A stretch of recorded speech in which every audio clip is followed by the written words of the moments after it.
Something I want to experiment a little bit with this offseason is doing some all 30 team concepts, but in a bit more compact fashion, getting you the information you're curious about without going too into detail on any specific team. Be sure to let me know in the comments what you think of this format after the video is done. Today's going to be about the biggest offseason need for every MLB squad in around 20 seconds or less. With that being said, we're going to be going from the best team to worst in their respective division, starting with the National League East and the Philadelphia Phillies. While their bullpen could certainly use another arm, what they really can't go without is re-signing their big pieces, namely being Kyle Schwarber, JT Realmuto, and Harrison Bader.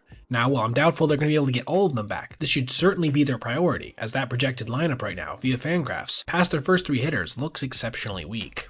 The Mets are missing 2 key pieces that may just be able to push them over the top in their hunt for a deep postseason run. That's top-line talent in key areas, being specifically a starting pitcher and 5-tool outfielder. I think they should probably, due to their financial situation, acquire this starter via trade with their glut of pitching prospects, maybe a Tarek Skubal or Freddie Peralta, and then make a run at free agent Cody Bellinger, who would slot in nicely in center field. The Marlins have one simple goal they need to accomplish before spring training, at least in my opinion. Acquire, at minimum, 2 starting caliber lineup additions, specifically at first base and in the outfield. These don't have to be major additions at this juncture in the rebuild, or so along the lines of a Ryan O'Hearn, Bader, Luis Arias, or if they want to be a bit more ambitious without making a long-term commitment, somebody like Eugenio Suarez on a really high AAV.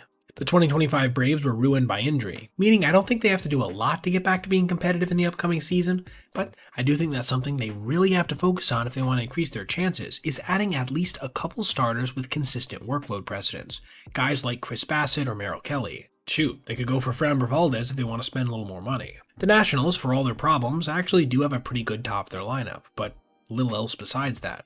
The next step in this team's evolution is probably going to be acquiring more young talent to increase the overall depth of the organization, meaning their top priority should be trading Mackenzie Gore for the best prospect package they can get. Moving to the National League Central, we have the Brew Crew. Their biggest goal should be figuring out what to do with Freddie Peralta. If they want him long term, sign him to an extension now. Do everything you can to avoid competing in free agency. And if they don't, flip him for a package from a team like the Mets who can help extend your window long term. The Cubs are set to lose Kyle Tucker unless they can make a run at re-signing it, but I actually don't think that adding another big hitter to a lineup that was more than good enough in 2025 and is going to get the full season services of Owen Casey is all that productive overall. Instead, I think they need to remake their bullpen, which, right now, is only currently set to feature 2 guys who threw over 50 innings last year. The Reds have perhaps the most amorphous task of any team we've examined so far, which is to figure out whether they believe they are actually in their window of contention, as when the offseason buzz is about them trading their number 1 starter who has multiple years of control still left on his current deal, you become confused on their outlook. The Cardinals recently executed their first move, which I think is commensurate with what they need to do this offseason, trading Sonny Gray. They should continue to see what they can get for guys like Wilson Contreras, Nolan Arenado, Brendan Donovan, and Jojo Romero, as none of these guys will probably be around anyway when the team is good again. The Pirates should have 1 goal and 1 goal solely for this offseason. Add some hitting reinforcements. It doesn't even need to be of the Kyle Schwarber variety. Guys like O'Hearn, Jorge Polanco, or Mike Tauchman would do wonders for their lineup. And if they really want to get creative, they could explore trading some of their top-end arms for a bigger fish like a Joe Adell or Brandon Lowe. On to our last division in the National League, we have the Dodgers. This is a good example of what do you get the person who has everything? There really isn't any major holes on this roster, unless you consider injury issues a whole. But since they never seem to rest in the open market, I do think their top priority should be signing a productive outfielder who's on the younger side, like a Cody Bellinger or Kyle Tucker, to not only help with lineup length, but also insulation against the team getting older and older. The Padres have an interesting offseason ahead, as apparently, considering they're now cash-strapped, they can't do a ton on the free agent market, at least not with the big dogs. I still do think there's room, however, for a DH mold hitter to slot into the middle of their lineup, which desperately needs some reinforcements after last year's postseason showing. The Giants, in my mind, need to make a splash, either in the outfield with somebody like Tucker to improve their defense and overall punch, or in the starting rotation, where Ranger Suarez could serve as a very effective number 2 behind fellow sinker baller Logan Webb. If they end up losing out on those guys, they could pivot to people like Michael King, Merrill Kelly, or Harrison Bader, all who would still improve their roster. The D-backs need one thing and one thing only this offseason: arms, and some more arms. They've got some guys in the bullpen and will receive a couple boosts when guys get healthy, but right now you need a solid couple starters and relievers to shore up a club that still has a decent amount of talent. I do see them pursuing more so mid-tier guys than upper, as there needs to be a minimum, in my mind, of 4 additions for them to be competitive. Colorado is already doing what I think they should be right now to start the offseason, getting their entire process that led them to this point reset. I don't really think there's any guys to trade right now, besides maybe Mickey Moniak. They need to continue evaluating every person in every position at every level of their system and firing those who don't meet the standard, which also, consequentially, needs to be raised across the board. Hopping into the American League now in the East, we start with a squad that's already been very active on the open market. The Blue Jays, having signed Dylan Cease and Cody Ponce. Now the focus has to shift towards one real principal goal, acquiring an elite back-end reliever. Besides that, they're relatively set. As for targets, they all should be on the table, including Edwin Diaz, Robert Suarez, and Tyler Rogers. I think the Yankees are the first team we've come across that don't really have any major needs entering 2026. There aren't huge holes here, even if there are places that could definitely get better. But I do think they would benefit greatly from the re-signing of Cody Bellinger, who provided not only some valuable offensive thump in his time in pinstripes, but also some much-needed versatility in a lineup that features notably aging sluggers. The Red Sox, I think, are one of the more impressively deep teams in all of the major leagues. I still think they could use a real difference maker, though, which could potentially be acquired via a trade from their glut of outfielders and outfield prospects, or via signing. A couple notable candidates could be Ketel Marte or Byron Buxton if they're made available for trade, or Pete Alonso or Alex Bregman on the open market. The Rays, of course, are going to do what the Rays do every offseason, which is exactly what they should: get value where they can, as cheaply as they can.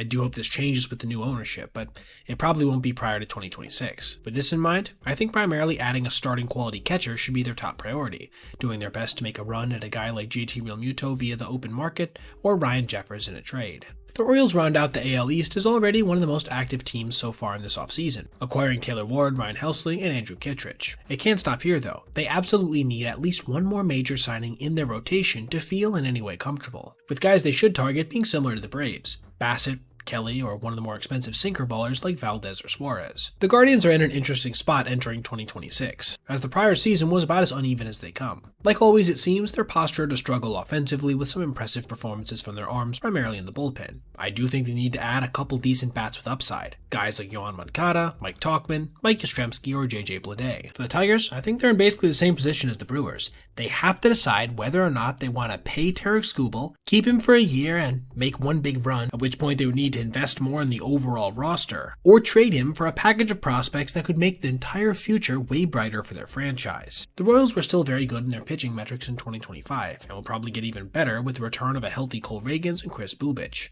But they were terrible when it came to their overall hitting, which is where, in my opinion, they need to make their major moves, approaching this offseason basically exactly like Cleveland. Go get a couple of veterans with track records you can plug in to give you enough offense to have a chance to win. Seeing as how the Twins kicked themselves into a full rebuild at the deadline last year, their only goal before spring training should be to trade guys that won't be here in the next 3 to 5 years. Players like Pablo Lopez, Joe Ryan, Matt Wallner, Ryan Jeffers, and, if he's open to it, Byron Buxton himself.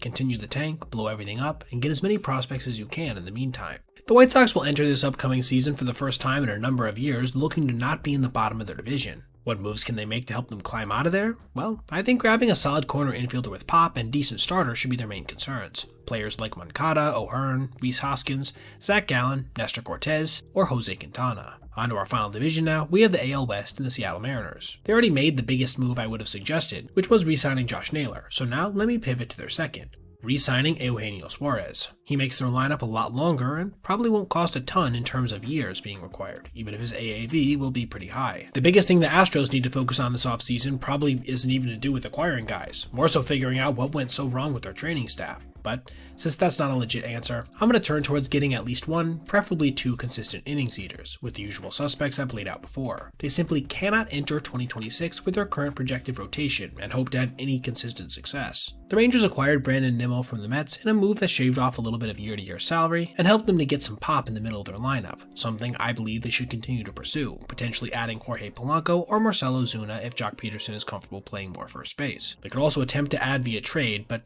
I think that's a little tougher considering they don't have a ton of high-caliber prospects. The A's are in the exact opposite position as Texas, having an embarrassment of riches when it comes to their lineup, but some major needs in relation to their bullpen and rotation, which is certainly what they should prioritize. Considering the cheapness of their owner, I think some decent targets could be Adrian Hauser, Tyler Mahle, Andrew Heaney, or Marcus Stroman for starters, and Hobie Milner, Kirby Yates, and Mark Leiter Jr. for relievers. And finally, rounding out our video, we have the Los Angeles Anaheim Angels of California. They've done some good things already, grabbing Alek Manoah on a one-season deal and acquiring quite a few years of Grayson Rodriguez for one of Taylor Ward. It's with this in mind, I think their only focus for the rest of the offseason that really matters is not trading Joe Adell. The guy has some of the best advanced numbers in the game. Don't move him now, just as you're getting set to give him his first concrete role in the outfield to begin a season.